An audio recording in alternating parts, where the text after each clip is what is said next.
Artinya gini loh, ketika manusia mengatakan mampu-mampu, itu ada sekian hal yang manusia itu tidak ikut melakukannya, tidak ikut menciptakannya.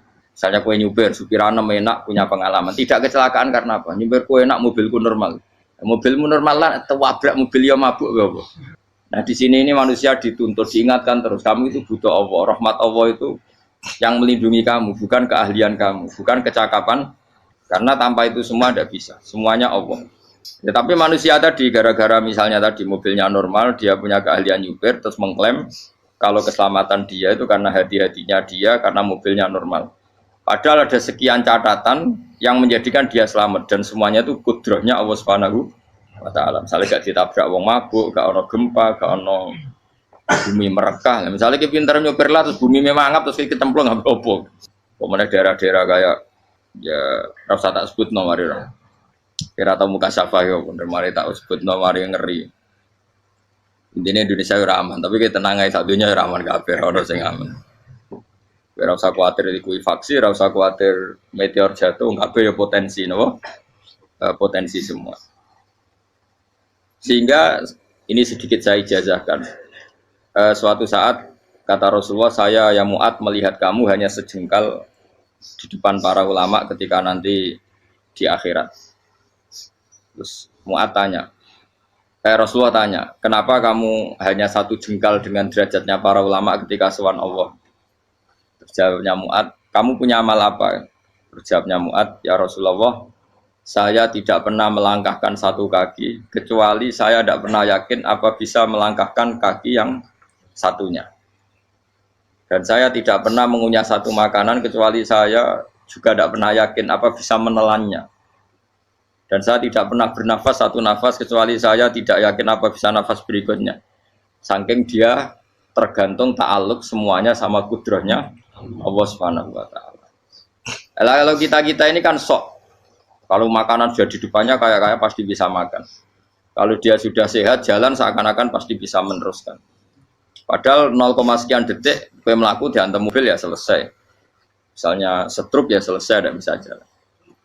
Sehingga para wali-walinya Allah itu orang yang filah gotin min lahadotagi, setiap kedipan dia, setiap perilaku dia itu hanya ta'aluk ambil Allah Subhanahu wa Ta'ala. Itu yang disebut ya ibana su antumul fuqara unapa ila. Nah, kemudian resiko makom ini, ya semua makom tak ada resikonya. Resiko makom ini itu biasanya dia lupa doa. Kenapa lupa doa? Karena doa itu terdefinisikan. Tak wari ilmu hakikat terus rungokno wis ra paham lah tak ulangno. Ya resiko ilmu saya ingatkannya. Ilmu itu kan ada dua. Ada ilmu yang karena didefinisikan. Dan itu akhirnya menjadi masalah. Sebenarnya ilmu itu tidak perlu definisi. Kedua, ilmu yang kita rasakan. Misalnya gini, kalau sama saya tanya, kamu pernah nggak minta jadi punya uang banyak? Nggak tanya, pernah nggak minta? Terus artinya minta itu apa? Terus kita mendefinisikan, menengadahkan tangan, bilang ya Allah, saya minta uang banyak, saya minta ingin beli mobil. Itu namanya apa? Tidak jauh saja. Doa kan? Itu kesalahan kita. Kesalahan kita mendefinisikan doa itu misalnya menengadahkan tangan dan memohon dan menyebutkan permohonannya itu terus disebut doa. Tapi kalau menurut Allah, sistem tubuh kamu yang menghendaki punya mobil, sistem tubuh kamu yang ingin punya uang banyak, reaksi tubuh kamu yang terhinakan karena ditagih orang atau butuh uang, ini menurut Allah ya sudah kamu itu peminta-minta. Saya ulang lagi ya.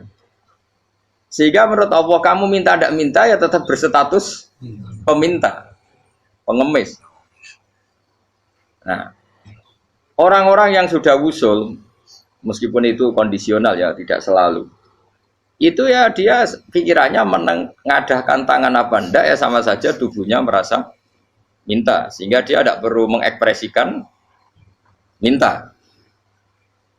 Nah, terus orang yang fikih bilang seperti itu tuh sombong, wong kok gak tahu dungo. Sebetulnya keliru vonis orang fikih. Bagaimana mungkin dikatakan sombong? Dia reaksi tubuhnya, elemen tubuhnya sebetulnya meminta. Dia tidak berkategori meminta karena ilmu kadung didefinisikan kalau minta itu yang seperti ini. Itu kan lama. Nanti kalau suatu saat Indonesia yang kuasa itu terlalu NU atau terlalu yang tidak NU, lama-lama ada definisi. Misalnya yang dikatakan tahlilan itu apa? Ya bid'ah, Nabi tidak pernah tahlilan. Sahabat gak pernah nahlilin Nabi, malah nanya kaji Nabi jadi tahlil. Mana nih tahlilan jalukno sepuro mayit, kaji Nabi jalukno sepuro. Sehingga dengan tradisi itu tahlil itu masuk definisi bid'ah, karena gak pernah dilakukan sahabat dan para tabi'in. Ya salahnya kamu definisikan. Tapi kalau udah kamu definisikan, diarani tahlil, ya mau la ilaha illallah. Terus mungkinkah satu bacaan la ilaha illallah dilarang? Wong ra oleh maca kalimat tauhid. Jadi misalnya tahlil iku nafadno kalimat tauhid. Mau ketok ya ora ngara iso dilarang, tapi nak tahlil iku mitung dinane mayit kaya Buddha. Sakjane kriminal. Enak. Ya sudah seperti itu. Makanya banyak orang salah itu karena ilmu kadung didefinisikan. Nah, definisi itu sebenarnya tidak mengikat dalam banyak hal. Ini penting saya utarakan. Ya karena seperti itu. Makanya itu masalah-masalah besar antara kita dan firqah-firqah yang lain, masalah ahli sunnah, terus masalah yang lain-lain. Memang ya sudah seperti itu. Ya saya ulang lagi ya. Ketika Nabi Ibrahim mau dibakar Namrud, itu masyhur cerita itu. Dan kemudian jadi namanya Habib Syah. Habib Syah itu sebetulnya hanya ngutip Habib Abdul Haddad. Jadi syair itu sebenarnya ada di Diwanul Haddad. Apa? Diwanul Haddad. Diwanul Haddad itu syair-syair Abdul Haddad ketika beliau usul, beliau mukasyafah. Terus bagian dinyanyikan Habib Syah terus jadi populer. Saya ulang lagi ya. Tubuh kita, misalnya kamu lapar, perut kamu kan mereaksi minta makan. Andaikan kamu itu Tuhan, kan kamu tahu bahwa perut kamu itu minta makan. Tanpa kita bilang, ya Allah saya minta makan, Allah tahu kalau reaksi tubuh kamu minta makan. Sehingga orang yang tidak minta pun asal makomnya makom yang ikror, mengakui kalau dia butuh, ya namanya sudah minta. Tapi fikih kadang mendefinisikan sing darane minta itu misalnya madhep kiblat terus menengadakan tangan dan sebagainya. Ya sudah kita sebagai orang pengikut ya yang ikuti fikih, yang ikuti tasawuf sebetulnya itu definisi yang sepihak. Sehingga ketika Nabi Ibrahim mau dibakar Namrud, masyhur itu cerita itu. Beberapa hari mungkin bulan-bulan orang disuruh Namrud cari kayu sebanyak-banyaknya. Ketika kayu sudah terkumpul mungkin satu lapangan, Ibrahim mau dibakar. Pegawai Namrud itu bingung caranya mencalok Ibrahim. Mereka saking gedene napa? Api. Nak dicalok kok ada iku ratok tengah. Nak diparekno iku kepanasan. Masyhur. Terus setan zaman iku urung akeh dadi ya setan tenan. Saiki kan duplikate sakake dadi setan ra tau muncul. Wong duplikate wis napa? Akeh. Singkat cerita setan itu muncul pura-pura jadi manusia terus ditemukan manjane. Manjane kayak semacam ketepil besar yang jadi mana ya dari kiai-kiai ketepil haram mergo penemune setan. Jadi ini tuh. Tapi nak manjane penemune setan itu betul walhasil terus dibikinkan satu manjane semacam ketepil besar terus Ibrahim dilemparkan ke api. Lewat apa? Ketepil tadi idenya siapa? Setan. Nah ketika di tengah api itu unik. Kata malaikat Jibril datang terus tanya sama Ibrahim, ya Ibrahim apa kamu butuh saya? Butuh. Alakah haja apa kamu punya kebutuhan? Jawab Ibrahim lah, saya tidak punya kebutuhan. Amma ilaika fala, kalau ke kamu ndak. Karena kamu makhluk, apapun keren kamu Jibril tetap kamu makhluk. Amma ilaika fala. Ndak maksudnya butuh ke Allah nanti saya nyampaikan. Mana dinya Nabi Ibrahim kalau Allah tidak usah kamu sampaikan ya sudah tahu. Gua be Jibril. Oh, anak gue ditekak kan. Ya saya ulang lagi. Apa kamu punya kebutuhan? Alaka hajalah ama ilaika fala kalau ke kamu ndak. Ndak maksudnya butuh ke Allah nanti saya sampaikan. Karena Jibril yang mentang-mentang dekat sama Allah dan tukang memberi informasi. Tapi kata Ibrahim kalau ke Allah sih tidak perlu kamu. Dia sudah tahu. Nah itu terjadi namanya Habib Abdul Haddad masyhur itu apa? Hasbi min su'ali ilmuhu bihali. Jadi cukup ilmunya Allah itu menjadikan saya tidak perlu minta. Hasbi min su'ali ilmuhu bihali. Jadi ada kondisi tertentu yang para wali itu, saya ulang lagi, kondisi tertentu yang para wali itu ya tidak minta. Tapi kalau itu ditiru jenengan semua ini jadi keangkuhan. Kenapa? Wes ora ndonga tangane ditenengahkan. No, atine ora eling pangeran, kan akhirnya ra njaluk tenan.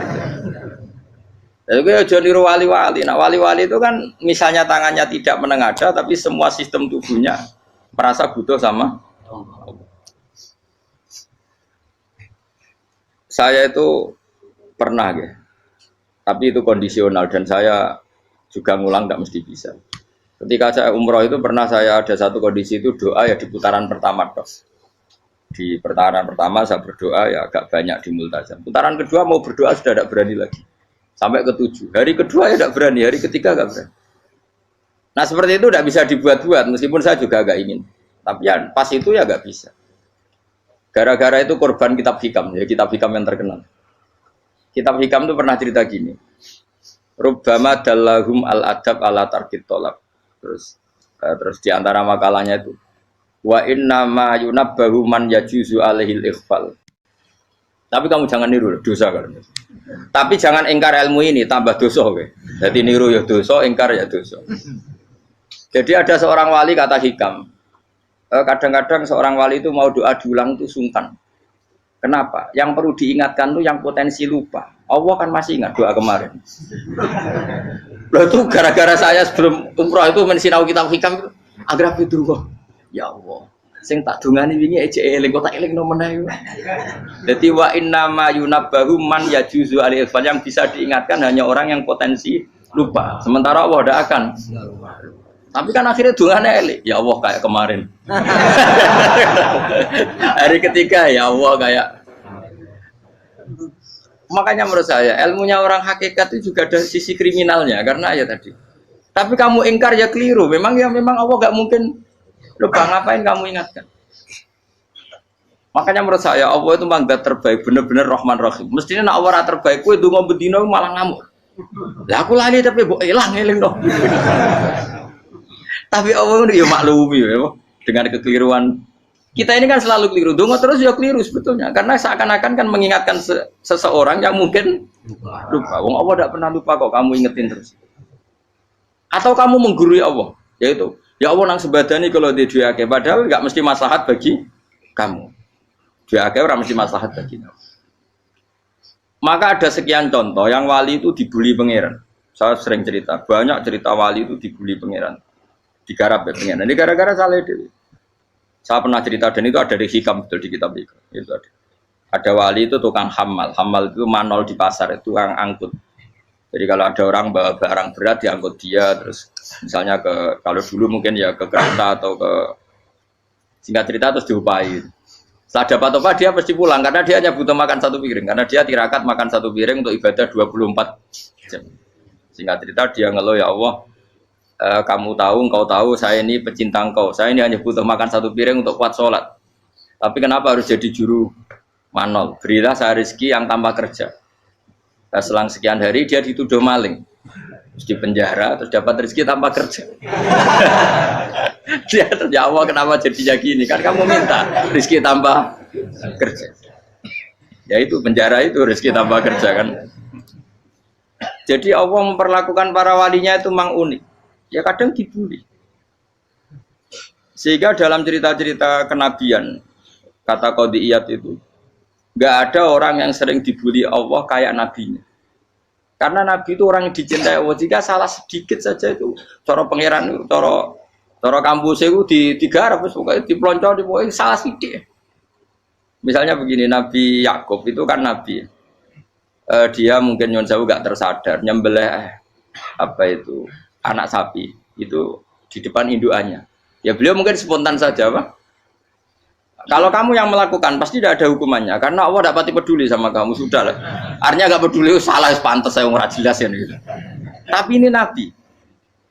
Ketika itu terus indukannya sapi tadi ya Allah Yakub itu kekasihmu. Saya tidak berani sama dia karena dia kekasih. Tapi saya tetap menuntut keadilan. Dia harus merasakan susahnya dipisah dengan anak. Meskipun dia tidak nuntut rasanya roh anak sebelah itu tidak ada se ekstrim itu. Sapinya itu hanya nuntut ya Allah dia harus merasakan sakitnya terpisah dengan anak. Akhirnya Allah menciptakan Yakub mengalami terpisah dengan Nabi siapa? Yusuf. Itu kalau kata qadiyat, itu kalau yang melakukan tidak Nabi pasti nggak dibully Allah, dibiarin. Karena Nabi ini yang melakukan. Nah. Terus ini Nabi Yusuf lagi mana rasa daftar wali berat. Nabi Yusuf itu di penjara itu karena terdolimi apa karena memang dia salah? Terdolimi. Dan Nabi Yusuf itu Nabi. Nabi Yusuf itu Nabi betul memang benar-benar. Meskipun ganteng dia Nabi. Syaratnya Nabi ganteng kira-kira mlebu. Nabi itu harus ganteng, enggak boleh. Nabi elek ora oleh. Karena Allah izin di kekasih kok kriting elek. Allah itu selera tadi. Kabeh Nabi mesti yang paling ganteng di kaumnya, yang paling nasab. Enggak boleh Nabi kok pesek, kriting, enggak boleh. Tapi kalau sudah jadi orang soleh oleh kan. Tapi kalau Nabi enggak boleh. Nabi Yusuf ganteng. Masyhur kan cerita Nabi Yusuf dengan siapa? Zulaikha. Dan belum ada orang dalam keadaan darurat masih cerdas kayak perempuan. Jadi singkat cerita, ketika Yusuf diajak Zulaikha selingkuh gak mau kan keluar dari kamar. Dalalah kebetulan wa alfaya sayyidah rajal. Itu si Zulaikha tadi spontan langsung bilang, wahai suamiku, apa hukuman orang yang ingin menodai keluargamu? Itu wong wedok. Padahal dia agak terencana, dia pun gak bayangkan kepergok suaminya. Itu dalam keadaan kepergok itu masih cerdas. Suamiku, apa hukuman orang yang mau menyelingkuhi keluarga Anda? Singkat cerita, suaminya murka, terus Yusuf dipenjara, terdolimi. Ketika dipenjara, kemudian Yusuf punya keahlian mentakwil apa? Mimpi. Kan tadi suaminya Zulaikha itu tidak sampai raja ya, kira-kira PM atau menteri. Raja itu punya mimpi yang bisa nakwil itu hanya Yusuf. Singkat cerita, terus utusan raja datang ke Yusuf dan takwilan Yusuf terbukti benar. Tapi Yusuf ini seorang nabi, saya ulang lagi Yusuf seorang nabi, dia tapi ya manusia. Bilang gini ke utusannya, coba bilangkan ke raja kamu, di penjara ini ada orang yang di penjara secara terzalimi, yaitu saya. Tolong laporkan ke majikan. Itu Allah tersinggungnya itu bukan main. Nabi kok lapor makhluk. Itu tersinggung. Nah, kowe kan gak piye-piye. Kowe ngajono proposal ya ora piye-piye. Wis pokoke Allah kowe wis ra piye-piye wis. Wong sumben swargane ya ora langsung wae ngono pokoke kira-kira kan sudah enggak perlu ditegur. Makanya fa'an sahu syaitanu dzikra rabbi fala bisa fisijni bid'asi. Maka Allah mentakdirkan utusan raja tadi itu lupa melaporkan peristiwa Yusuf ke raja tadi. Sehingga raja enggak pernah dengar kalau ada orang di penjara karena Allah tersinggung. Wong kowe ku nabi kok lapore ambek penguasa. Ngono tok iku wis Allah tersinggung. Karena dia nabi, enggak boleh nabi lapor makhluk.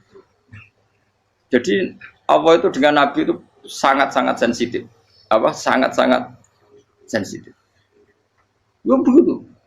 Terus cerita yang terkenal, meskipun ini enggak ada di Quran, Nabi Musa. Nabi Musa itu pernah sakit gigi karena dia mentang-mentang kalimullah, orang yang sering komunikasi dengan Allah minta ya Allah tolong tunjukkan obat gigi saya itu apa.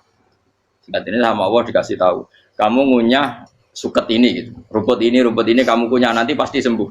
Karena resepnya dari Allah ya pasti mujarab, kan enggak kok dokter. Singkat cerita dikunyah terus sembuh. Suatu saat dia sakit gigi lagi, enggak konsultasi lagi karena masih punya resep tadi kopian apa? Resep.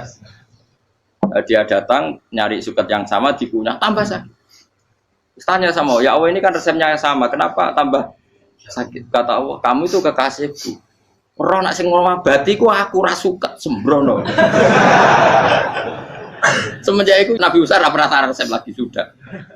Andikan tuh kamu, pasti Allah juga gak tersinggung. Makanya kata qadiyat, kenapa para nabi sering ditegur itu bukan karena Allah murka, nabi itu beda. Jadi kesalahan kecil atau apa-apa yang menurut kita ada salah itu untuk nabi salah. Makanya di ahli sunnah ada kaidah apa? Mimba bi hasanatil abror sayyi'atul muqarrabin. Pernah dengar kaidah apa? Mimba bi hasanatil abror sayyi'atul muqarrabin. Sesuatu kalau dilakukan umumnya orang itu hasanah atau kebaikan, tapi kalau dilakukan para nabi itu salah. Karena apa ya? Saking dekatnya dengan Allah. Saya ulang lagi apa? Mimba bi hasanatil abror sayyiatul muqarrab. Jadi nabi itu beda. Nah, para nabi itu orang-orang yang ngalami fikir yang doa resmi kayak siapa tadi? Definisi fikih ya sering. Kayak definisi orang tasawuf yang sering.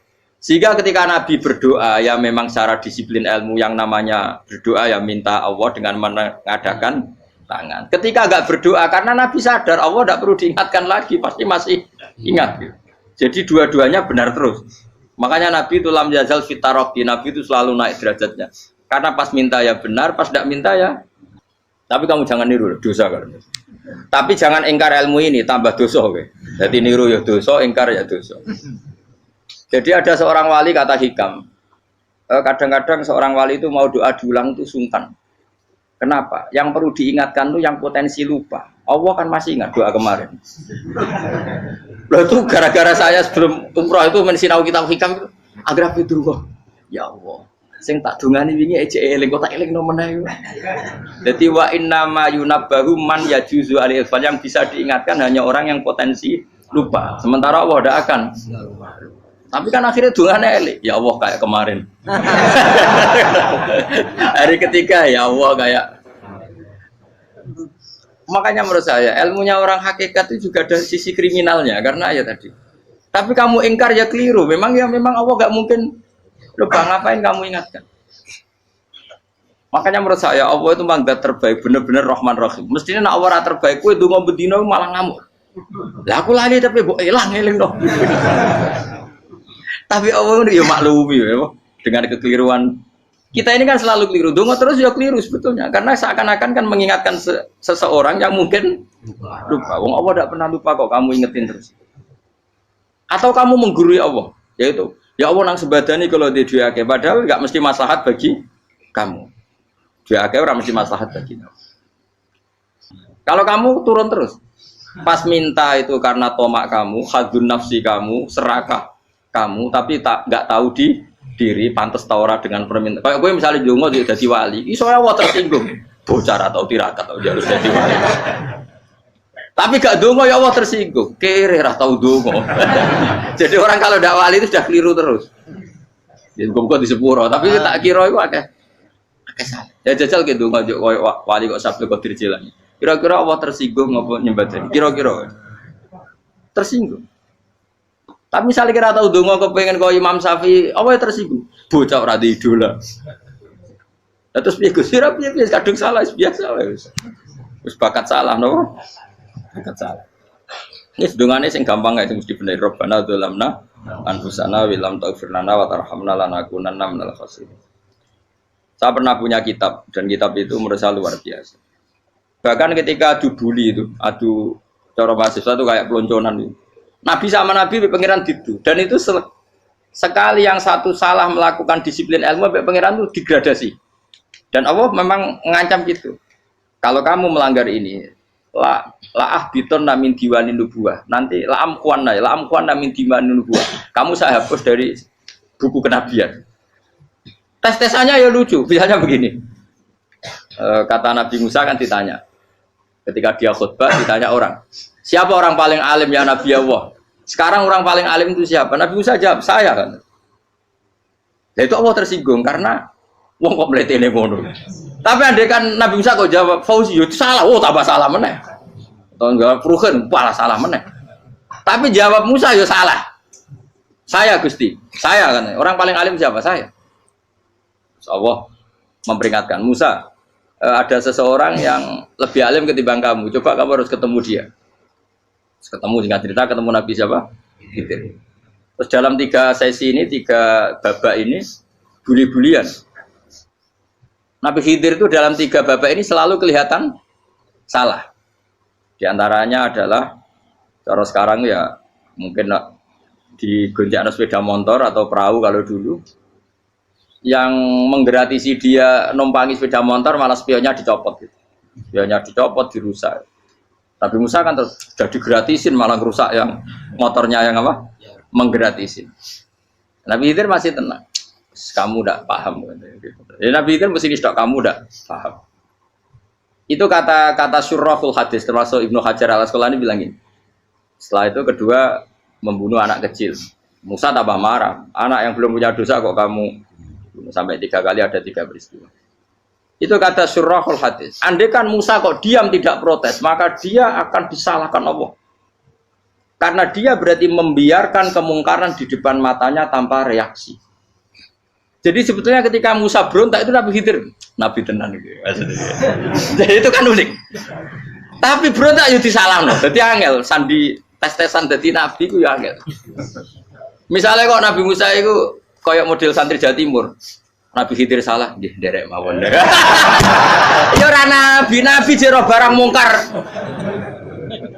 Menengae. Berarti yo nabi goblok ngono kira-kira. Makanya memang Musa harus konsisten seperti itu, harus demo terus. Kayak saya misalnya sebagai kiai fikih, kiai ya harus seperti ini cara mulang saya. Enggak boleh saya misalnya terus anut mulang terus tawadhu semeneng terus ora karu-karuan. Jadi andekan Musa kok tidak protes itu malah salah. Ya memang harus. Dan itu Nabi Khidir Nabi tenang. Makanya Nabi Khidir akhirnya respect. Tidak ada hati sebaik Abu Musa. Risi itu gak nyaman ketika melihat kemungkaran. Jadi itu sebenarnya poin. Tapi lucunya Nabi Khidir yang nyalan. Takkan dari rasa takok, amen takok. Tapi harus disalah no. Ya aku cari Nabi Musa. Ya jajal, gawe peristiwa meneh aku tak sabar rata kok. Bareng. Kon jajal neh. Bareng dijajal ya protes meneh. Bareng protes meneh, tinggal 1 kali kesempatan. Kowe takok meneh wis ora dadi muridku.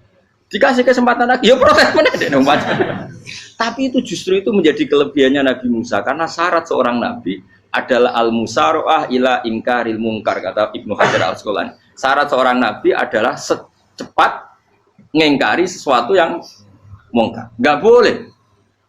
Ya toh kan misalnya kita jadi murid terus gurumu itu gandeng artis atau gandeng penyanyi dangdut. Nggih nderek mawon. Jare guru mumet goblok. Tapi kowe ngloroi guru tersinggung. Ora roh hikmah iku. Kan bingung no. De guru ngene kok bingung no. Soale ki de guru jadab dorong Jawa Timur apa? Gurumu gandeng penyanyi dangdut. Reaksimu piye? Jek takok. Ayo loh, nak elek kan gak iri.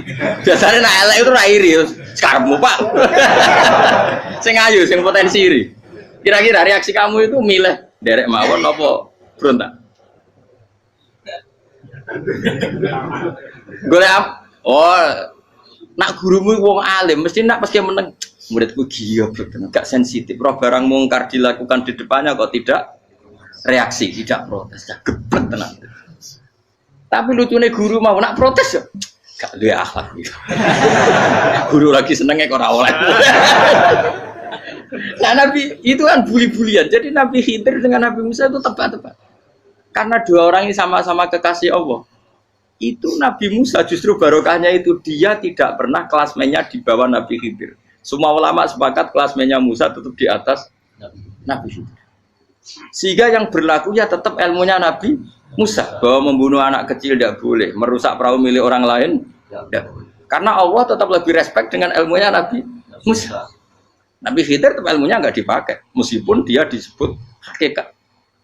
Karena ilmunya Nabi Khidir ngani ngoyo wong ape mutusno ngenteni nginceng Loh Mahfud. Lah sing iso iku sapa?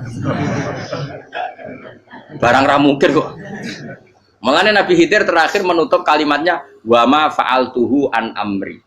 Dzalika ta'wilu ma lam tasdi alaihi sob. Aku dhewe nglakoni ini ya ora roh, wis ditakdir nglakoni ngene wae. Dadi Nabi Khidir ya ora paham. Jadi wa ma fa'altu an amri itu terakhir kira-kira artinya saya sendiri tidak melakukan ini karena inspirasi saya sendiri atau keputusan saya sendiri. Tahu-tahu saya ditakdir melakukan. Karena pas itu Nabi Khidir disetting semuanya dengan ilmu hakikat, yaitu bayi tadi memang kutiba kafiron. Kutiba apa? Kafiron. Memang dia nanti kalau umur nganti tua ditakdir mati kafir. Daripada mati kafir nanti ya sudah mati sekarang. Tapi nggak mungkin kan ada syariat daripada soben beling pateni kecil. Ya ora ono syariat, tetap ikut Nabi Musa. Makanya kata Ibnu Hajar Al-Asqalani itu uniknya Allah sama para wali-walinya. Waliku klirullah itu tetap disenangi pengen. Terus pengenan nabi-nabi ini yo kecil-kecil kan yo pancen nak wong. Terus keempat kan. Tadi kan saya punya contoh 3, ini contoh keempat, ini terakhir. Akhirnya kok ilmu merah cukup, tetap malah bingung nggak?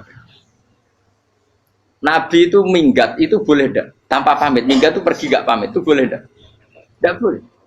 Rasulullah meskipun kayak apa disakiti di Mekah itu enggak pernah minggat, enggak pernah hijrah. Saya ulang lagi, karena butuh izin. Tapi Allah pernah punya kekasih yaitu Nabi Yunus. Nabi siapa? Yunus.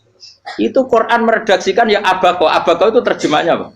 Minggat. Kalau pergi itu dahaba. Tapi ini Allah meredaksikan itu abako. Abako itu ya minggat. Nabi Yunus itu dakwah di daerah Nainua. Ya, Nainua itu ya Babylon sana. Kampungnya namanya Nainua. Ya daerah Babylon. Babylon itu kalau di geografis modern ikut Irak. Ikut mana? Irak. Jadi Kufa, Basra, Babylon. Terus siapa itu yang ngalahkan pasukan Yahudi dulu itu Buktanasor, Hebuket, Nasir itu ikut mana? Babylon apa? Babylon. Bama unzila alal malaka ini di Babila Harutamar. Makanya kalau ulama-ulama melihat Irak kacau sampai sekarang itu tidak kaget. Irak itu ardun mal'unah kalau di kitab-kitab. Bumi yang memang sudah terlaknati mulai dulu. Sehingga ketika ada kasus Saddam Hussein sekarang itu ulama tidak kaget. Zaman Rasulullah Sugeng itu Irak itu termasuk sudah bumi yang guna keazalah. Jadi di sana pasti banyak fitnah. Fitnah pertama yang dicatat sejarah adalah Mautul Husain apa? Kabudutnya Said siapa?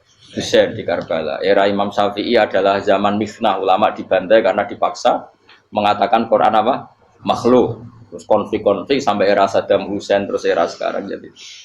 Lah kita ini ulama sebenarnya tahu tarikh itu. Tapi di era modern kan dianalisis karena campur tangan ini itu ya sudah lah. Sebab goblok pun daripada ngebantah-bantahan malah rakam. Ibu goblok, ibu pinter.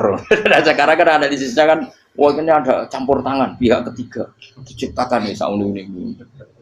Ya kalau intelijen harus ngomong seperti itu. Kalau kita seperti ulama memang dari dulu dicap Nabi hunalika az zalasil wal fitan. Saya teruskan. Nabi Yunus itu dakwai kaumnya itu lama sekali dan tidak iman. Nah semua nabi kalau kaumnya tidak iman itu diberi hak Allah ngancam akan adanya adab apa? Ngancam akan adanya adab. Nabi Yunus ngomong gitu terusin. Nanti kalau kamu tidak iman itu pasti kena adab. Anggap saja dia ngancam gitu sudah berbulan-bulan. Singkat cerita, adab baru tinggal 3 hari lagi. Ayo nang iman, tinggal 3 hari lagi. Ya kira-kira dia ngomong misalnya Ahad, berarti Ahad, Senin, Selasa, atau kamu milih Selasa ya Rabu, Kamis. Singkat cerita Ahad itu dia gak kuat. Wah semane kurang 3 dino kaumku tetap ora iman. Mangkel asem, minggat deh. Minggat itu jenenge minggat kan gak punya tujuan, so asal pergi jauh saja. Ada perahu, sekenanya dia naik saja. Namanya minggat nih. Kalau bawa bekal terencana, bawa visa paspor kan plesir namanya.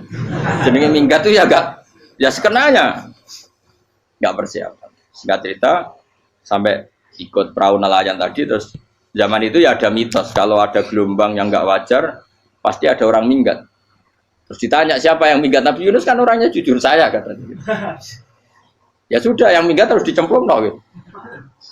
Ya, terus ada yang agak baik ya jangan gitulah. Ini kan kita semua butuh selamat. Dudi dulu. Terus Dudi satu lagi ketemu Yunus. Coba mungkin salah udahnya Dudi lagi ya ketemu sampai 3 kali ya ketemu Yunus. Makanya fasahama fakana minal mudkhadin diuji dia kalah kemudian tenggelam. Fal taqamahul khutu wa huwa mulim. Terus dia diuntal ditelan oleh ikan nun. Nah, di situ ikan nun digambarkan saking besarnya itu. Nah ini uniknya Allah sama kekasihnya. Sudah Allah menyalahkan tapi unik. Ikan ini kan itu sama Allah dikasih instruksi. Kamu nggak boleh makan dia. Dia kekasih saya. Terus ketika di tengah di perut apa? Ikan dia kegelapan terus Nabi Yunus cita-citanya satu ya Allah kalau saya sumpah kiri saya tidak bisa baca tasbih akhirnya sama Allah disulap perut ikan itu jadi masjid jadi dia di dalam perut ikannya santai saja tetap wiridan santai fana ada fi dzulumati alla ilaha illa anta subhanak inni kuntu minadz ya dia santai aja wiridan karena perut ikan bagi dia adalah masjid ya dia disalahkan Allah karena abako tadi minggat hijrah tanpa pamit. Tapi juga dibela-belain Allah, ikan tadi tidak boleh nelan. Ini perlakuan Allah sama orang yang bikin. Tapi karena dia Nabi uniknya apa? Dino Ahad itu kaumnya do nginceng ngomel Nabi Yunus. Rame-rame nginceng. Lucunya cara nginceng gini. Nak Yunus neng omah berarti bodoh nih. Wong omah ana adab kok dene tengok-tengok. Bareng dinceng Nabi Yunus tuh gak ada. Oh tenan ono adab, mulane wonge rawani ning omah. Dite unike pangeran. Dadi umpama dekne ra minggat yo salah. Monggo dekne ora minggat berarti kaume jare apa ono adab ono gempa bumi likuifaksi kok dekne ning omah. Lah nek ono tenan ra mlayu, nyatane gak mlayu. Dadi mbok Allah didesain minggat. Tapi nek minggat yo disalahno Nabi yo ora pamit. Makanya masyhur saya itu punya kitab karangannya Habib Alim Alamah, mbah-mbahnya Habib Anis, Habib Ali bin Husain yang ngarang apa? Ali bin Muhammad bin Husain yang disebut Duror itu. Itu diantara doanya gini. Tapi jangan tiru loh, berawal gimana? Aku rawan ini loh. Cuma saya hafal secara ilmu, tapi saya tidak berani. Waj'al sayyiati man ahbabta. Ya Allah, jadikan kesalahan saya itu kesalahan orang yang kau cintai. Terus pokoknya salah lagi jadi pengiran kadung seneng, salah lagi sampai wae wong seneng. Waj'al sayyiati man ahbab. Terus koyo kowe lah dimanja wong tuamu anak paling disayang. Salah wae lucu. Kowe cah cilik. Kowe seneng cah cilik. Salah wae lucu. Mecano gelas yo lucu, tiba yo lucu. Tibane cah tuwek-tuwek. Bocah jelalatan mulane tiba. Nah itu barang kau mengincang omahe Nabi Yunus gak ono wong. Wah, berarti adab mau turun betul. Andai kan adab tidak jadi turun, pasti Nabi Yunus berani di tenang. Wes. Barang mulai malam Kamis, wah adab itu sudah kelihatan. Ada puting beliung, ada apa, sudah jelas pasti ada adab. Kaum yang lapangan tobat. Tobat finish. Secara bal-balan menit-menit apa? Terakhir. Kowe iku ambek pengenan ditampa tobaté. Wes gak sida tak adab wong kowe tobat. Singkat cerita Nabi Yunus hari ketiga atau apa dia selamat. Pakai versi yang umum saja. Selamat faltaqamaul hutu bahwa falaula annahu kana minal musabbihin la bi batni ila yaumi yub'atsun. Akhirnya dimuntahkan sama ikan don tadi terus dia keluar. Barang keluar tanya-tanya kabar gimana kabar kampung Nenua baik-baik saja. Tabar awani mulai karena dia tahu kalau orang bohong itu dihukum mati. Padahal dia bohong katanya Kemis itu ada adab ternyata kampungnya baik-baik. Padahal baik-baiknya karena mereka jadi masyarakatnya nyari dia karena mau iman. Si nabinya agak berani pulang karena nanti dihukum mati. Aku pangeran ambek kekasih itu dia pangeran yo bully gitu. Oh itu beda-bedaan, wong kekasih pangeran, aku ora kena dipinto langsung diadab. Jadi pangeran kekasih aku beda, ora koyo. Akhirnya Nabi Yunus rawani mulai. Wah nak mulai aku disiksa. Perkara nih, kalau pembohong itu dihukum mati. Masyarakat yang goleki tenan, mergo nalem Kemis ku ono adab tenan. Cuma terus do tobat. Disebut falau laka nasqaryatun amanat fanafa'aha imanuha illa qauma Yunus lamma amanu kasyafna anhum adzabal khizyi fil hayatid dunya. Enggak ada kampung yang saya adab kecuali kasil tak adab, kecuali kaum Nabi Yunus. Aku wis meh ngadab lho, pas menit terakhir peta adab tobat. Akhirnya ra sida jare pangeran. Iku kaum Nabi sinten? Iku yo barokah minggate Nabi Yunus. Lah iku nabi. Wong kliru kok barokah iku nabi. Umpama Nabi Yunus ora minggat, kaume berpikir Yunus bohong. Wong ape ana azab kok tengok-tengok ning omah. Tapi pas minggat tenan yo disalahno pangeran, minggat kok gak paham. Hikmat. Amalane kira usah protes. Wali itu beda, kekasih pangeran itu sama dengan sing dialami Rasulullah sallallahu alaihi wasallam ning Sulhul Hudaybiyah. Semua perjanjian itu salah secara hukum fikih. Bukan salah lagi, sangat salah cara ukuran fikih. Sehingga semua sahabat itu protes kecuali Abu Bakar As-Siddiq. Cuma semuanya ngomong Umar, tapi semua sahabat aslinya ya. Coba di antara perjanjian gini. Pertama kan enggak biar sampean enggak terlalu jadi teroris, enggak terlalu jadi ekstremis. Memang ya usah jadi teroris, ya usah terlalu jadi teroris. Semua itu mungkin, Kang. Ning dunia semuanya mungkin. Singkat cerita Nabi itu sudah di Hudaybiyah. Hudaybiyah dengan Mekah kan tinggal sekitar paling 40 kilo. Saya pernah itikaf di masjid yang pernah dipakai Hudaybiyah. Kan sekarang jadi mikot ya, termasuk mikot umroh di Mekah kan apa? Hudaybiyah kan mikot di yang terkenal kan apa? Jirona, Tanim, Hudaybiyah. Itu perjanjiannya tuh gini. Perwakilan dari Quraisy namanya Suhail bin Amr, siapa? Suhail bin Amr. Perjanjiannya gini, Muhammad kamu tidak boleh masuk Mekah. Kamu boleh masuk Mekah itu tahun depan. Padahal Nabi sudah bilang ke para sahabatnya, ayo kita umroh. Dan diberi hak umroh. Tapi setelah sekitar 40 kilo masuk Mekah, dicegat sama orang kafir Quraisy. Lah, Nabi sakit tenan. Nabi kadung mentafsir, memberi berita gembira, saya mimpi kalian masuk tanah haram amini namu khalikin, aman semua. Semuanya bercukur gundul atau mencetak rambut. Pokoknya terus kata sahabat senang sekali karena mimpi Rasulullah tidak pernah apa? Enggak pernah salah. Bareng di situ di antara perjanjiannya hadza ma kataba Ali Muhammad Rasulullah. Ini perjanjian yang ditulis Muhammad Rasulullah. Kata Suhail, hapus kata Muhammad Rasulullah. Kalau saya tahu kamu Rasulullah tidak saya perangi, tulis Muhammad bin Abdullah. Kata Rasulullah, ya Ali hapus tulisan Muhammad Rasulullah. Kata Ali, tidak saya akan menghapus setelah Muhammad Rasulullah. Tapi Nabi unik. Hapus gak popoli, masih aku hapus aku tetap Rasulullah. Tulisan Jadi Nabi ya relax saja.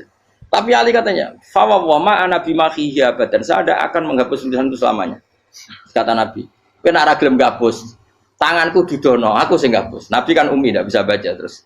Tangannya Nabi sendiri yang dilewatkan Ali ke tulisan itu sehingga terhapus. Nabi ya relax. Wong tulisan wae aku ora ditulis Rasulullah ya tetap Rasulullah. Nabi masih relax. Terus perjanjian kedua, kalau ada orang kafir Quraisy masuk Islam harus dikembalikan karena berarti keluar dari habitat. Tapi kalau sudah Islam kok masuk kafir lagi harus dibiarkan karena berarti kembali ke habitat. Nabi bilang ya nggak masalah. Semua perjanjian itu merugikan Islam. Itu secara fikih pasti salah. Akhirnya Umar itu protesnya keras sekali. Ya Rasulullah, apa engkau masih Nabi? Utakai sengak. Apa engkau masih Nabi? Dan Nabi siapa santai bala ya saya masih Nabi. Tapi kenapa kamu hinakan kita dan memberikan kehormatan pada orang-orang kafir itu? Jawabnya kan Nabi lucu.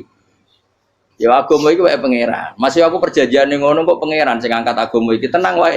Kanjeng Nabi ku perjanjian wae manusa gampang.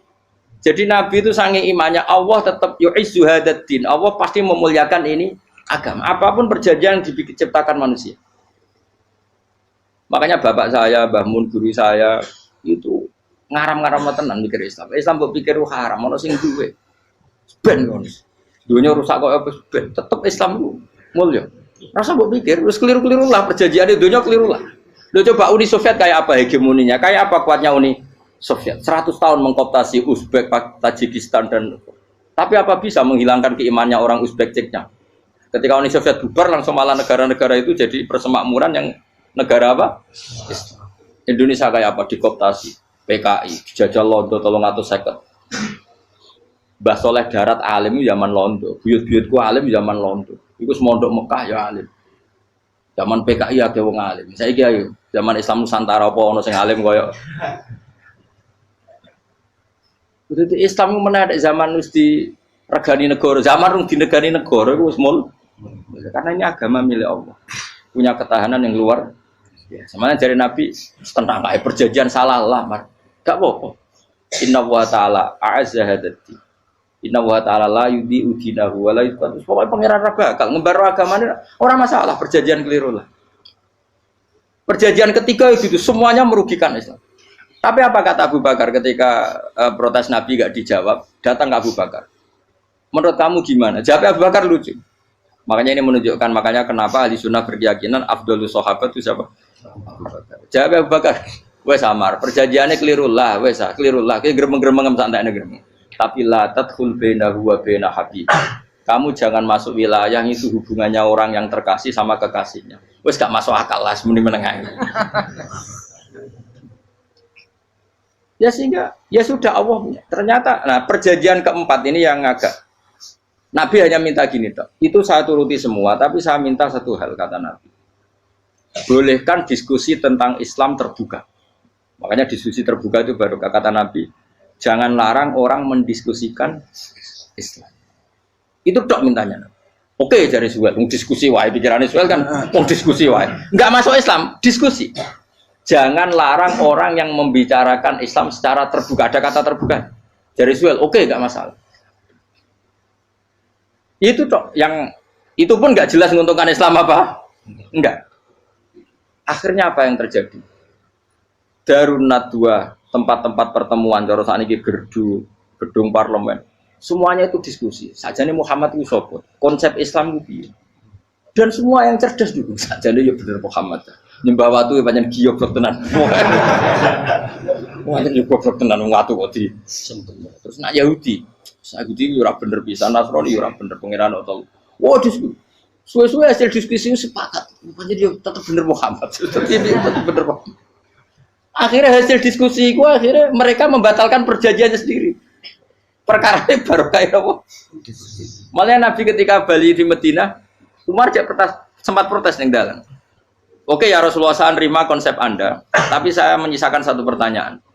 Jadi jenengan itu ana ayat yang nurjukna la tadkhulunal masjidal harama insyaallahu aminina muhallikina ru'usakum. Lah kok nyatane ra sida mlebu Mekah, malah kita terusir kembali lagi ke Madinah. Lha iku Nabi yang agak lucu ngendikan. Mar, ning ayat iku ra gak ana taune. Apa ana ayat iku taun iki? Sing ngatene taun iki ra kowe. Dari Nabi iya ora ono taune ya. Ora ono taune kok tauni dhewe kan kira-kira. Ayat itu kan gak ono taune, Umar ae sing GR nafsiri tahun ini. Wong awam suatu saat kamu akan masuk Masjidil Haram. Tapi kan gak ono taune ayat itu. Apa di ayat itu ada tahunnya Umar dan Allah bilang tahun ini ya ndak, ya sudah kalau gak ada tahunnya ya pokoknya mesti kapan-kapan terjadi. Tapi ora saiki. Kayak sugih rugen kan gak ono tahune, ora iso. Mau aku ndongakno sugih tapi kan tanpa tahu. Iso suwi. Nah, akhirnya apa yang terjadi? Ada diskusi masif di Mekah. Setiap yang cerdas, setiap Nabi tanya Abu Sufyan siapa? Nabi mau komentar gini, sama siapa teksnya? Misluhu la yajhalul Islam. Kalau Islam sudah didiskusikan, otak secerdas Ikrimah bin Abi Jahal, secerdas pasti tidak bodoh tentang Islam. Maknanya pasti akal yang waras memilih Islam. Wah, akhirnya Islam jadi masif. Ya sudah, karena Islam sudah masif, tokoh-tokohnya cenderung Islam, akhirnya perjanjian itu dibatalkan sendiri. Akhirnya waro'aitan nasa yadkhuluna fi dinillahi afwaja. Akhirnya mereka berbondong-bondong masuk Islam. Itu artinya apa? Nabi itu gaya perjanjian cara fikih keliru wae, cara fikih cara zahire keliru wae, tetap barokah karena punya hubungan khusus dengan Allah Subhanahu wa taala. Makanya la tadkhul bainahu wa baina habib. Itu kan kayak ya sudah seperti itu. Di pangeran makanya Sayyid Ali itu Sohibu Simtiduran nak dungawi di antara doanya waj'al sayyiati man ahtabta. Jadikan ya Allah kesalahan saya kesalahan orang yang engkau cinta. Karena ulama nyontono ngene, saiki Nabi Adam ambek iblis itu padha salah itu. Enggak jawab. Padha salah, iblis itu salah bodoni Nabi Adam salah. Dilarang mangan wit khuldi tetep mangan. Mau trimo rayuane sinten? Iblis. Tapi wong piye-piye pangeran itu seneng Nabi Adam. Sediluk diusir bar sumajtabahu rabbuhu fataba alaihi wa bar langsung Adam urung metu ka swarga wis diwarai. Dam kowe kepengin tak sepuro nggih, tak warai dongane. Iblis tak diwarai. Makane kena donga. Wong kuwi dadi ngene ke ya pokoke wong disenengi ku menangan. Lan kaya aja donga iku, kowe ora bakat wali biasa wae iki cerita. Ya sudah seperti itu. Ya, tapi emang ya sudah seperti itu. Nabi Adam itu urung pati keusir tenan iku fatala qa Adam rabbi kalimatin fataba. Jadi urung terlalu jauh dari surga. Kemana lagi pas pertama medun ke bumi ambek Allah wis diwarai beberapa kalimat sing dadekno di sepuro pengiran. Qawat al sayyiati man ahbabta. Ini penting kalau atur namanya wilayah-wilayah kenabian itu wilayah yang kita tidak pernah tahu detailnya, tapi kita yakin Nabi itu para kekasih Allah. Dan agama Islam ini juga agama paling diridhoi. Maka di zaman apapun, kecewa apapun dengan perjanjian dengan negara maupun dengan dunia, Islam tetap di rumah pangeran. Kita ora usah kuat. Mikir Islam ku keliru. Nangit mayo oleh nak mikir keliru. Agamane pangeran kok pikir. Saya masyhur Sayyidina Umar itu kan khalifah paling sukses masalah futuhat. Di masalah apa? Futuhat. Dan Ibnu Umar setiap jalan-jalan itu dibully sama orang-orang. Ya Ibnu Umar, mbok ya kamu itu minta sama bapak kamu supaya dia nyebut penggantinya siapa. Atau bikin suksesi lah. Jangan kok dia khalifah sukses kemudian tidak jelas juntrungannya. Kan dia tetap mati suatu saat. Saking nggak kuatnya Abdullah bin Umar matur, ya Abah, engkau harus suksesi, siapa ya pemimpin setelah jenengan. Lah kenapa? Orang-orang bilang kalau ada orang misalnya penggembala kambing terus ditinggal gelanggang itu dianggap dosa karena kambingnya pasti kocar. Apalagi ini urusan umat. Kamu tahu-tahu mati sebelum sesi ini pasti kacau. Umar langsung marah. Agama Islam itu gak sama dengan kambing kata Umar. Agama Islam agamanya pangeran, mesti diurusi pangeran. Aku mau khilafah. Aku mau sukses. Ben aku ora usah mikir. Engko ora diurusi pangeran. Jadi Umar itu justru sange hormatnya sama Islam itu dengan cara gak mau mikir Islam.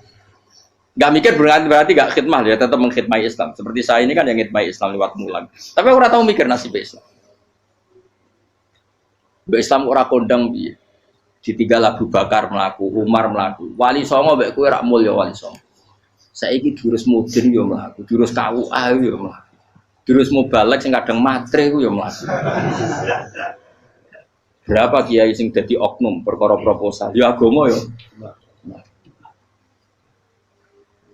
Wong bapak udah konco kiai ku mudin, anake mondok. Bareng saking suwene dadi mudin, zaman iku mudin urung untuk gaji negara. Anake njuk dhuwit muni spontan. Cung ora ono mati kok njuk dhuwit. Mergo nek ora ono mati ra entuk rezeki. Cung ora ono mati kok njuk dhuwit. Ngono iku agama ya ra piye-piye juga. Mergo agama iki diurusi Allah. Ayo nabi palsu ping pira wae, mulai Musailama sampai Musotek sampai Lia Eden. Kurang lagi.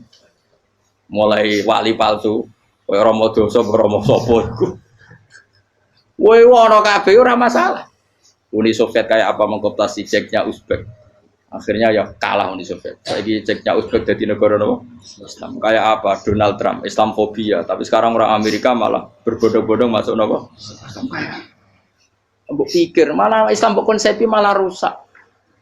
Mergo terus di metodologi. Harusnya penyebaran Islam itu begini. Harusnya Mbah Mumpera pangeran kok harusnya. Wong Islam kadang melaku ya lewat mudin. Saya itu punya santri ini kisah nyata. Itu lahirnya di Bali. Itu bisa baca Fathul Mu'in. Lahirnya di Bali. Bahkan dia ketika SD itu tukang mimpin lagu Hindu. Lagu Bali kok Hindu kok Buddha? Hindu. Karena dia ketua kelas, tapi Islam. Semua cuma. Jadi kayak gitu. Gara-gara jadi bapak itu bakal sate neng Bali. Ya bakal sate berhubung sukses, ponakane misalnya diajak orang Madura kan gitu. Aslinya orang Madura. Setelah kampung itu menjadi kampung Muslim lama-lama berkebutuhan punya masjid. Berhubung wis anake kiai ana masjid mosok ora diwong alim. Akhirnya anake dipondokno di Jawa. Pondokno di Jawa iso maca muin terus ngaji sama saya. Jadi saya ini, neng Bali kok ada wong ora muin, ya ada santri di Bali mau Fathul Mu'in. Neng Jawa kadang wong ora iso maca muin. Jadi dia mau bakal sate muter, kayak Islam di Indonesia, gara-gara pedagang Gujarat. Meskipun sejarah itu diperdebatkan, ya gara-gara dagang. Karena mereka Muslim ya akhirnya menyebarkan apa? Jadi semudah itu Allah. Termasuk konflik Ali bin Muawiyah itu barokahnya sama susahnya konflik itu masih banyak barokahnya. Sayyidina Ali sama Sayyidina Muawiyah karena kita ahli sunnah ya tidak menyalahkan salah satu madzhab ahli sunnah. Itu barokahnya beliau konflik itu banyak sahabat yang migrasi. Ada yang ke Cina, ada yang kemana-mana. Termasuk yang diyakini para sejarawan ada yang ke Selat Malaka. Termasuk akhirnya sampai ke Baros itu. Barokahnya orang nggak nyaman di Yaman itu di Syria sama di Irak. Akhirnya Islam oh sudah. Andai kan nggak ada konflik itu, mungkin penyebarannya juga lama. Makanya saya bolak-balik bilang, setan itu ono goblok. Gomko ora melok ngaji saiki. Setan ora goblok piye? Kalau ada anaknya kiai 5 lanang kabeh sih, alim kabeh iku didu. Mergo rebutan pondokin induk. Aslinya pondok satu titik di desa itu. Misalnya yang beduan ya di meja. Gara-gara tuh konflik itu terus sing sitok minggat ning Kalimantan. Gara-gara anak kiai yo gawe pondok ning Kalimantan. Sitok minggat ning Sumatera, anak kiai yo gawe pondok ning Sumatera. Cara setane gak ngedu, malah pondok tetap satu titik. Tapi setan iku goblok ora roh, akibat ngene iku ora roh. Akhire dulur didu menyebar. Ada wong soleh menyebar ning ndi menyebarkan sujud, menyebarkan Jadi setan yo ono goblok, muga ora ngaji, muga nak ngaji dene roh, ana ngono ora usah ngono. Andai kan tidak diudik kan satu titik. Nggih betul. Tapi setan niku nak ana wong saleh iku didu. Nak didu ana sing kecewa minggat. Lah minggate wong saleh ndak ape gawe apa? Mosok ape gawe dugem. Lalu kula anggere ana saleh tukaran Gus iku tukaran gara-gara tukar sak minggat ning Papua ya alhamdulillah. Apik. Kula niku ra Gus kancaku ya Gus-Gus sing minggat ki kuwat. Angger pamit kula ora tau tak tangisi. Nuwun kok minggat to bener. Minggate Gus ndak ganti piye. Paling yo gawe podok apa gawe opo. Lah setan nganti saiki belum tahu. Mulane muga-muga ora roh. Jadi artinya nak pangeran ngersakno iku segampang itu. Lah coba di Ponegoro kan konflik sama keluarganya yang dulu ada yang mungkin sebagian pro Belanda. Ning Sulawesi ya tetep gawe napa? Pon. Engko ning gone wis wae angker ning tinti. Wali Songo. Ya. Sunan Kalijaga agak pati cocok mbek buyut Sunan Kudus. Rapati cocok akhirnya dakwah ning kidul di daerah kene. So akhirnya ono ya mono dakwah rong khatam terus dadi Islam macam-macam. Serasa terus no. Tapi ya barokah iku ana Islam tok Tingkir, tok Solo, tok Jog. Cara rapati tukaran ya Sunan Kalijaga men ngewangi Sunan Kudus, Sunan Bonang ning gone. Berhubung barokah tukaran sithik-sithik ya. Jadi bahasa saya itu buyut-buyut itu Sunan Kudus itu luwih dukung Arya napa? Penangsa. Sekali Joko dukung wong kene itu. Stowijoyo. Pokoknya ora usah diterus-terus. Wah saiki wong Jogja diulang Kudus. Buyut-buyut kula itu tiyang Kudus. Wis ora usah dijero-jero. Jelas barokah. Mau ora tukaran ya utak-utak ning Pantura. Barokah tukaran ya to. Jadi tapi ora usah terus nang ngono tukaran barokah ora usah mending ngono. Pokoke nek pengangeran sing ngersakno kabeh baro. Tapi ora usah diciptakan. Ana suami istri pegatan terus. Ya kadang ya barokah sing wedok untuk bojo luwih bener. Akhirnya alhamdulillah saiki bojoku apik. Padahal sing lanang tau GR, mak pegat iso apa ya ora piye malah apik. Iku pangeran. Makanya mikir Islam yo mikir. Sekarang kan ndak orang terlalu semangat Islam terus dia konsep Islam harus menguasai negara, akhirnya memaksakan jadi pemimpin. Jadi Islam harus kultural, akhirnya kejauhan Islam. Muat Islam kudu kaya, jebule kedunyan deknane. Islam kudu fakir, bebas hisab, kefikiran akhirnya buruh Cina. Justru kakean konsep wis mari kuwajib. Lah ya ana sing wah Islam kudu sugih, nek sugih ben kuat. Jebule bareng sugih kedo. Ana sing milih fakir ae ben tambah hisab, kefikiran Islam buruh Cina. Islam harus merebut negara supaya ada konsep khilafah. Pas ngerebute wis ngafir-ngafir wong akeh. Pas prosesnya wis dadekno perkara. Islam harus kultural, juga main-main gong wae malah sindenan terus. Ra sida dakwah, mergo kakean apa? Kultural ora usah dikonsepis ben mlaku. Pangeran dhewe sing ngatur Islam. Kayak apa agama ini pernah ditinggal orang-orang terbaik. Mulai para sahabat tabiin sampai wali songo, nyatanya tetap berjalan. Iku nunjukno agama ini diurusi Allah Subhanahu wa taala. Napa khidmah wae. Kayak saya yang mengkhidmati Islam. Khidmah itu berbakti memberi pelayanan pada Islam. Tapi ora usah ngrasa mimpin apa Islam, apalagi membuat konsep untuk Islam. Justru konsep kita ini nanti yang merusak. Karena tadi ngendikan ulama-ulama wa inna minal ilmi ila jahlan. Kadang ilmu itu tetap melahirkan kebodohan. Kenapa? Ketika ulama ditanya innalil ilmi tuhyanan katuhyanil mal, karena ilmu itu punya keangkuhan, kelajutan kayak lacutnya harta. Misalnya gini, saya seorang faqih. Ditanya sesuatu yang tidak mendesak pun saya jawab hanya karena mempertahankan kredibilitas saya sebagai seorang faqih. Padahal jawaban saya itu malah bahaya bagi Islam. Misalnya gini contoh gampang. Ada orang misalnya Ruhin baru tobat, dia sholatnya salah, rukuknya salah. Terus saya ditanya sama Fauzi, ke sholatnya Ruhin sah apa enggak? Wong dia enggak memenuhi syarat dan rukun. Tentu saya sesuai disiplin fikih saya bilang enggak sah. Karena sujudnya ngongkrong atau dia sholatnya fatihahnya ada. Padahal andaikan saya ada jawab lebih baik. Karena apa? Bisa saja menurut Allah sholatnya dia enggak sah secara fikih tapi diterima Allah. Karena dari tidak sholat menjadi sholat. Itu kan ibarat begini. Orang makan tela yang agak-agak beracun, tapi tidak racun yang mematikan. Itu baik apa enggak? Ya tidak baik jawabannya.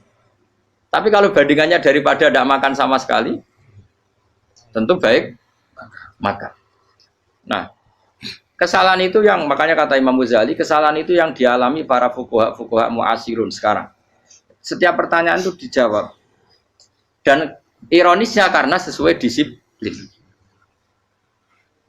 Ya tidak bisa. Makanya saya pernah punya teman divonis dokter 2 bulan lagi mati. Terus teman itu gak doyan mangan. Tapi sarannya dia hidup kalau ada obat dari Jerman katanya. Kalau ada obat dari Jerman dia hidup. Kalau enggak ya mati kan. Tak tili mati kapan? Kan itu jadi kabare rong wulan. Sesuk wis sopan rong wulan. Lho Gus rong wulane cepet kok malah sesuk. Kowe iku iman mulai cilik. Memangnya mati iku gak rong wulan kasih wae sesuk iso wae engko. Wong pangeran sing di otoritasnya wae ra jajeni rong wulan 3 wulan kok dokter jajeni ke percaya aneh-aneh wae. Sik tak takoni Israel lah meniku. Iya, orang mesti bener kok tak imani. Lah iya kok. Kowe cek goblok kowe iku mondok 2 wulan iku ra mesti sesuk ya mungkin. Nah padha-padha mungkin sesuk ya mungkin kok ya oke. Padha-padha mungkin kok milih sing 2 wulan, milih sesuk ae. Milih sesuk saiki tak istighfar be aku, tak ngaji dadi keren mati sesuk. Yo, sulit bodoh nih, biasa. Saya kisah urip.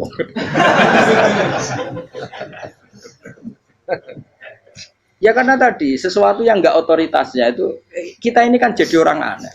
Agama mulai dulu mengajarkan kita beribadahlah kepada Allah seakan-akan kamu mati besok. Nak kowe santri tenan tanpa diancam mati 2 wulan iku nak ibadah kok mati sesuk 2 wulan iku kesuwe. Lho kula nganti saiki perasaan kula nggih urip sedina. Mulane kula ndek dhuwit 200.000 cara kula nggih kathah. Urip nganti sesuk ya ndek dhuwit 200.000 akeh ya. Ana wong butuh dhuwit akeh mergo nyongkone urip suwi. Kita ini butuh. Makanya kula suwun-suwunnya anut para nabi dan kalau ada kesalahan para wali, para nabi, itu kesalahannya apa? Mimba bihasanatil abrar sayyiatul muqarrabin. Jadi nabi itu karena hubungannya dengan Allah sangat apa? Dekat. Sehingga hal-hal yang cara dohir itu salah, tapi itu menjadi berkah dan kita tidak pernah tahu kayak apa sulhul apa Hudaybiyah. Makanya kata Abu Bakar nggak ada sulhun a'dhamu minal Hudaybiyah. Nggak ada perdamaian yang lebih afdal ketimbang Hudaybiyah. Makanya saya itu termasuk ulama yang setuju misalnya di McGill di Amerika atau di Kanada itu kan ada Islamic Studies. Saya pernah ditanya, Gus, kalau ada sekolah perbandingan agama, menurut kamu setuju enggak? Saya bilang enggak masalah. Yang penting asal yang dikaji itu Islamnya, bukan orangnya. Kalau yang dikaji orangnya ya copet Indonesia ya Muslim. Kadang koruptornya ketua partai Islam. Wonge kan macem-macem. Yang dikaji Islamnya loh, asal yang dikaji Islamnya. Jangan orangnya. Orangnya bulet-bulet. Wah, juara lah no. Juara. Karena pikiran saya niru Hudaybiyah. Ketika Islam didiskusikan secara masif, tetap yang unggul itu Islam. Makanya Rasulullah minta, enggak apa-apa, semua perkara saya setujui, cuma jangan larang orang mendiskusikan Islam. Artinya di Mekah, di Darun Nadwa, di pojok-pojok kampung, di perapatan-perapatan orang tanya, sebetulnya Muhammad itu maunya apa? Terus mereka ada yang bilang, ya Muhammad kepinginnya wong nyembah pangeran. Pangeran itu apa sih gaya langit bumi? Akhirnya sing situ iya, pangeran di pantas sing gawe langit bumi, pangeran ora tahu saya apa-apaanan. Soalnya sing mulai cerita iya aku tahu nyembah pas duyoi luwak. Sampai aku izin pangeran duyoi. Soalnya sing cerita meneh aku tahu pas nyembah pas tangane coplok. Wah itu cerita kenaifan-kenaifane pangeran itu. Ya gara-gara boleh dulu nggak boleh dilarang oleh negara. Negara itu pinternya Nabi ya. Mau aku jaluk orang boleh mendiskusikan. Karena kalau didiskusikan pasti ja'al haqqu wa zahaqal. Mun kula terusna. Inna wa yusmi'u may yasha wa ma anta bimusma'in man fil kubur. Fa alam tarono ta ora ngerti sira ta alam tekse ora ngerti sira anna wa ing satuna wa ta'ala iku anzala nurono sapa Allah minas sama'i sanging langit. Awan nurono ma'an ing banyu. Fa akhrajna mongko ngetokno sapa ingsun fi tetep ing dalam dawa akhirna iltifatun ta iltifat.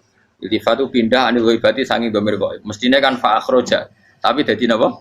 Fa akhrajna. Harusnya kan Allah menurunkan hujan dari langit kemudian Allah mengeluarkan beberapa buah. Tapi diganti apa? Fa akhirsna. Kemudian kita Allah maksudnya. Kami Allah menurunkan bihi sebab anane mak samarot dan ing boro-boro buah. Mukhtalifan ingkang werna-werna apa alwanuha pira-pira wernane samarot. Maksudnya Allah ingin menunjukkan kekuasaan. Sekarang orang sama-sama dari sperma. Ada yang kafir, ada yang mukmin, ada yang keriting, ono sing bangir, ono sing elek. Anggap aja kayak buah. Buah itu dari tanah yang sama, dari air yang sama. Kemudian melahirkan buah yang beda. Memangnya misalnya buah sing kecut ya ning bumi Indonesia. Pinggirnya ditanduri pelem manis yo ning bumi Indonesia. Mestinya kan kalau buminya sama kan nak kecut kabeh, nak manis. Tapi ternyata enggak. Allah bikin buah yang macam-macam rasanya, macam-macam warnanya dari tanah yang satu, dari air yang satu. Itu kenapa gitu? Ya saking kudrahnya Allah, saking kekuasaan Allah. Mustalifan khali warna-warna apa alwanu beberapa warnane samarot ka afdoro kaya dene ijo. Wa ahmarolan abang wa asfarolan asfar. Asfar itu agak kekuningan, wa irial lan yane kabeh. Wa minal jibali lan iku setengah saking pira-pira gunung judadun uti pira-pira dalan. Delala Allah masih ada gunung sing tak tahu diambah manusa lah ya. Delala ada desain alam yang paling layak ada ya selalu ada yang layak dilewati jam wujuda tori kontek sedalan fil gunirihi landiane napa jabal bidon kang putih-putih jadi kados gunung-gunung teng Indonesia. Nah didelok waduh kemudian ada jalan mesti nyelirit ketok putih wa khumrun lan ana sing kemerah-merah ron ke kuning-kuningan ya mukhtalifun ingkang beda-beda alwanuha apa pola warnane judat fil jibal bisidati ana sing terjal wa filan ana sing kropos yes kaya gunung-gunung itu kan ana sing apa cengkramane ku enak berarti sidah ana sing napa dari tanah sing napa kropos wa gharabi busud lan pira-pira watu kemloso ya kuna manane kemloso watu besar sudun kang ireng-ireng atfun ala judat suhur untuk pira-pira watu syadidatu sawati kang banget ireng. Artinya gini loh. Intinya misalnya bumi itu dari apa? Kita tidak pernah tahu. Kalaupun tahu, kita tidak bisa mengendalikan. Nyatanya bumi warnanya macam-macam, buah-buahan ya macam-macam. Iku nunjukno kabeh iku kudrahe Allah Subhanahu wa taala. Yuqalu den ucapno katsiran kang akeh aswadu tur banget ireng hirbibun wa qalilun hirbib aswad. Niku bahasa mawon guys, pokoke wong Arab niku biasa ireng banget, ireng jelinteng. Lah ngeten. Nah niku wong Jawa nek muni ireng banget misal ireng jelinteng. Pokoknya wis ireng disifati sesuatu yang mempertegas apa? Kehitamannya. Wa minan nasilan setengah sing manusa wa dawabilan pira-pira napa kewan. Walanami lan pira-pira raja kaya. Jadi kalau dawab itu mulai melata ya dawab, mulai kodok ya dawab. Nanti mulai kewan apa saja itu dawab. Kalau an'am itu lebih yang agak terhormat kayak apa? Kambing, kayak unta, sapi itu masuknya apa? An'am mukhtalifun utai sing beda-beda apa alwan pira-pira warnane iki kabeh. Ya kadalik kaya warnane pira-pira kewan. Pira-pira tanduran. Jadi maksudnya ngeten nih.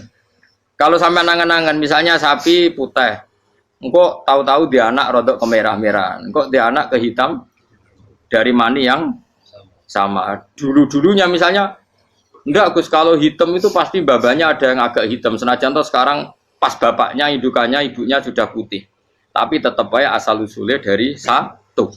Ya tetap asal usulnya dari satu. Sekarang jadi variasi banyak, tetap asal usulnya satu. Nah, kok sampai beda-beda itu kabeh kekuasaane Allah. Kastila visi mari kaya dene bedane boro-boro buah wal jibali lan. Yang memahami itu semua tentu ulama innama yakhsyawaha min ibadihil ulama. Innama yakhsam sine wedi banget Allah min ibadi sing boro-boro kaulane Allah sapa ulama boro-boro ulama. Assalamualaikum warahmatullahi wabarakatuh.